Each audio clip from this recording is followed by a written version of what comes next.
साथियों नमस्कार। आज हम आपको दिखाने जा रहे हैं धनवंतरी डिस्ट्रीब्यूटर्स प्राइवेट लिमिटेड द्वारा बनाई गई ऑर्गेनिक प्रोडक्ट्स के द्वारा बनाई गई फसल का ये बेहतरीन गुड़ आप देख पाएंगे। ये जो गुड़ आप देख पा रहे हैं पूर्ण रूप से जैविक है, ऑर्गेनिक है। इसमें किसी प्रकार के किसी केमिकल का कोई ट्रीटमेंट नहीं दिया हुआ। यहाँ पर बहुत सारे डिब्बे लगे हुए हैं जो हमारे एक बहुत ही आधुनिक किसान, बहुत ही प्रगतिशील किसान श्री सुशील कुमार जी हमारे साथ में हैं। तो ये बताएंगे हमें कि किस प्रकार से ये जैविक खेती कर रहे हैं, कितने समय से कर रहे हैं और धनवंतरी के किन किन उत्पादों का इस्तेमाल करने के बाद इन्होंने ये उत्पाद बनाए हैं और अभी किन किन फसलों के ऊपर कर रहे हैं। तो आइए हम मिलवाते हैं आपको भाई सुशील कुमार जी से, जो कि बिजनौर के रहने वाले हैं। जी सुशील कुमार जी, आपका बहुत बहुत स्वागत है इस साक्षात्कार में। तो आप बताइए सुशील जी, आप कितने समय से ये ऑर्गेनिक खेती कर रहे हैं? ये 4 साल से हम लोग कर रहे हैं। बहुत अच्छी बात है। सिर्फ गन्ना ही उगा रहे हैं और भी कोई चीज़ उगा रहे हैं आप? गन्ना, धान, गेहूँ। अच्छा, गन्ने, पशुओं का चारा। बहुत अच्छी बात है। तो गन्ने का ये किस बीज का है गुड़? 038 number. Very good very good. तो क्या इसकी यील्ड आई, कितना निकला एक गुड़? हाँ, गुड़ 12 किलो बैठता है। नहीं, 1 कुंटल गन्ने। 1 कुंटल में कितनी, मतलब 1 एकड़ में कितनी फसल निकली? 1 एकड़ में हम 80 कुंटल तक ले रहे हैं इसको। 80 कुंटल? 1 बीघे में 80 कुंटल तक। 1 बीघे में 80 कुंटल जी।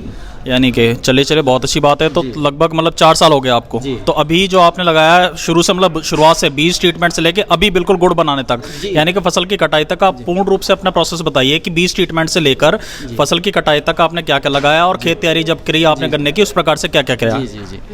ये हम लोग 4 साल से कर रहे हैं और पहले साल हमने जो रसायन था वो पूरी तरह आधा कर दिया था। जो भी हम बुआई के समय DAP NPK लगाते हैं उसको हमने आधा किया है।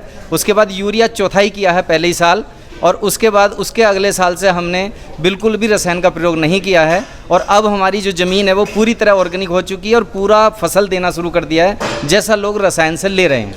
चलिए बहुत अच्छी बात है। बाकी और फसलों का क्या क्या अनुपात है यील्ड के अंदर? जी, अब जब हमारी ज़मीन इस लायक हो गई है कि वो बिना रसायन के या जहर के फसल देना शुरू कर दिया है, तो अब पैदावार भी पूरी हो गई है।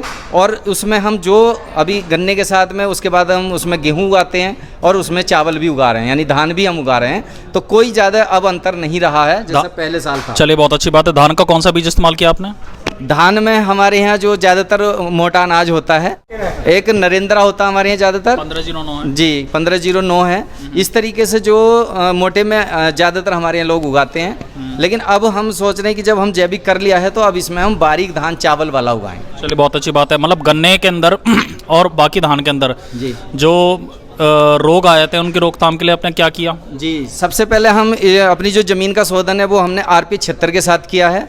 और जो ज़मीन से आने वाली बीमारियां 90% तक तो RP 76 ही कंट्रोल कर लेता है। बाकी जो ऊपर से आने वाली प्रॉब्लम्स हैं उनके लिए हमारे यहाँ कंपनी ने अलग अलग प्रोडक्ट्स बनाए हुए हैं। उनका हम प्रयोग करके, और हम इम्यूनरी चेक हमारा एक प्रोडक्ट है जिसको हम RP 76 के साथ अगर स्प्रे करते रहते हैं, जैसे हम यूरिया वगैरह देते हैं उसकी जगह पे, तो बीमारी वो आने ही नहीं देता है। बहुत अच्छी बात है। तो आप ये कहना चाह रहे हैं कि आपने बिल्कुल खेत तैयारी से धनवंतरी के उत्पादों का प्रयोग किया? जी। यानी कि खेत तैयारी के समय पे आपने क्या डाला? दानेदार?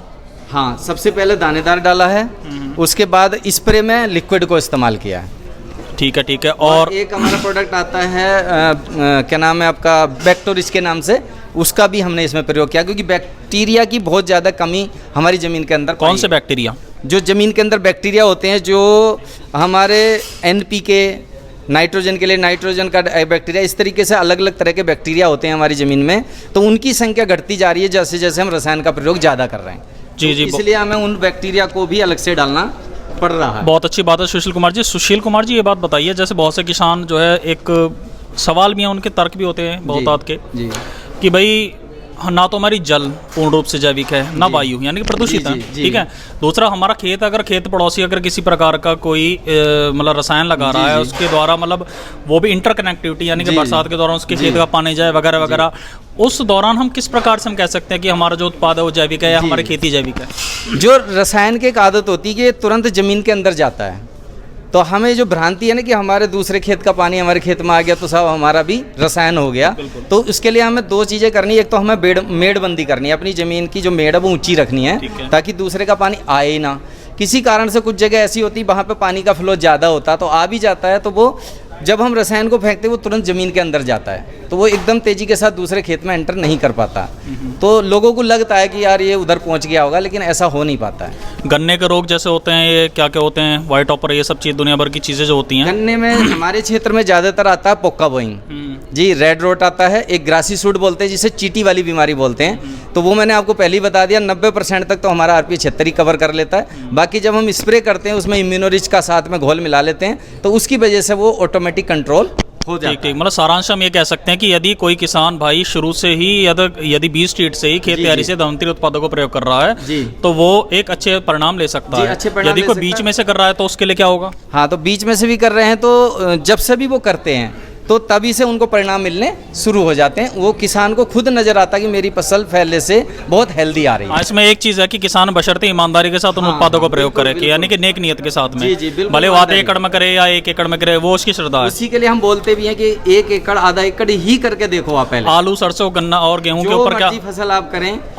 आलू आपने बोए इनसे? नहीं, मैंने अभी नहीं बोए हैं। सरसों, गेहूं? हाँ, सरसों बोई है, गेहूं बोया है, धान बोया है। अच्छा, क्या रिजल्ट रहा उसमें? बहुत बढ़िया रिजल्ट है। किस फसल को काटने के बाद आपने ये सब चीजें ली? जैसे बोल देते हैं ना कि मैं ये सरसों के आलू, गन्ने का गेहूं, गन्ने से ही किया है, स्टार्टिंग गन्ने से ही किया है, बाकी फसलें तो बाद में और ज़्यादा ली हैं।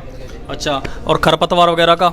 खरपतवार तो ये आपको निकालना ही पड़ता है अगर आप ऑर्गेनिक कर रहे हैं। तो अभी ऑर्गेनिक में कोई खरपतवार के लिए ऐसा प्रोडक्ट नहीं आया है जिससे हम खरपतवार नहीं, जैसा विशेषज्ञ बताते हैं, खरपतवार दरअसल क्या है कि एक दुष्प्रभाव हैं हमारे रासायनिक दवाइयों के, जो कि धरती के अंदर जो जा जाके मतलब जो दवाई हमारी लगनी चाहिए, जो आहार चाहिए हमारी धरती को, उसको खेती को, वो खींच लेते हैं उसके खरपतवार, यानी कि अनावश्यक पौधे। जी जी।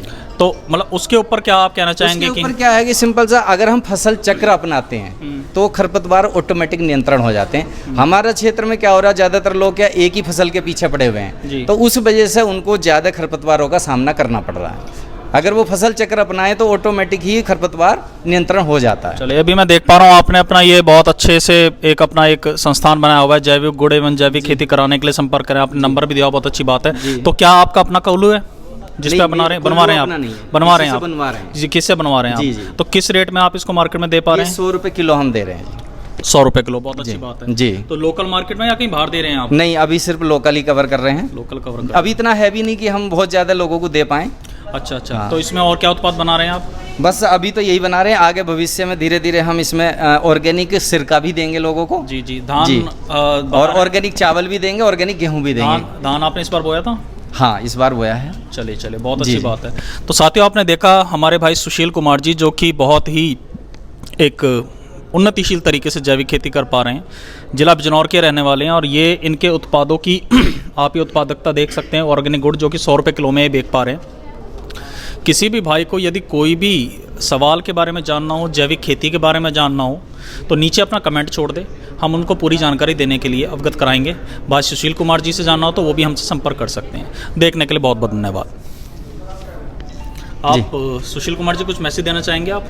जी, मैं तो किसानों को ये मैसेज देना चाहूँगा कि किसान को सबसे बड़ी दिक्कत होती है अपनी फसल को बेचने की। तो उसके पीछे दिक्कत एक है कि किसान को ट्रेंड नहीं किया गया मार्केट के लिए, उसको सिर्फ पैदा करना आता है, वो बेचना नहीं जानता, इसलिए उसे बड़ी दिक्कत होती बेचते हुए।